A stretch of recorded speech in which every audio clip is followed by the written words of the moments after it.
So for this week, our lab was based off of meats, and the specific meat that we used would be different types of steak. Starting off with the first part of the lab, part A, we were instructed to get to purchase two different types of the same cut of meat, and so for my first meat, I chose to use a top sirloin, and for the first selection, I got top sirloin USDA choice.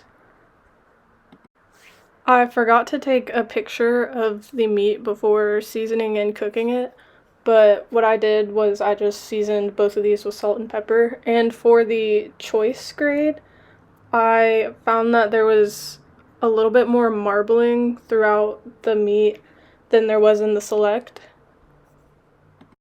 So as you can see here, this is my select cut, and it has very little marbling, which means it's a leaner cut and it's going to be a little bit more tough than a meat that has more marbling. So for this first part, the way that we were instructed to cook the meat was to kind of sear it in a skillet with oil for about 90 seconds. So this will be able to keep the juices in and make sure that it's not super dried out once cooking it in the oven.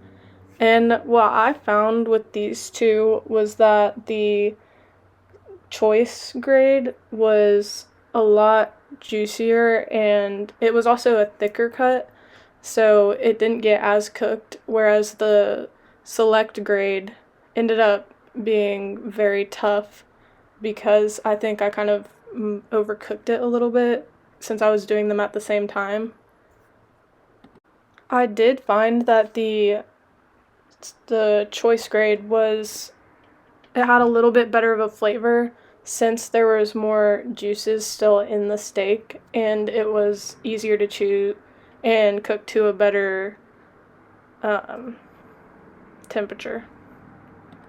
For the second part of the lab, we were just cooking steak in the oven, and we could get any cut that was a tough cut, and so I chose to do flank steak. For the actual lab part of this, we had to use 4 different types of methods to tenderize the meat, and we were just going to see the difference of how they ended up cooking compared to each other. Starting from the top, we have the meat with no treatment, and then below it is the meat mallet, and then under that we have the unseasoned tenderizer powder, and then lastly we were instructed to marinate a piece in either juiced or cut up pineapple, and I ended up pulverizing the pineapples and marinating it in a bowl. So this is the piece that received no treatment and was our control for this part of the lab, and I found that it was still pretty juicy after cooking, but the flavor tended to be very bland, and there wasn't really a savoriness to it. Next, we have the piece that we used the meat mallet for, and this is mechanical tenderizing. And it did shrink up a bit, but you can tell that this was still a pretty juicy piece. And it also was a little bit saltier than the no treatment.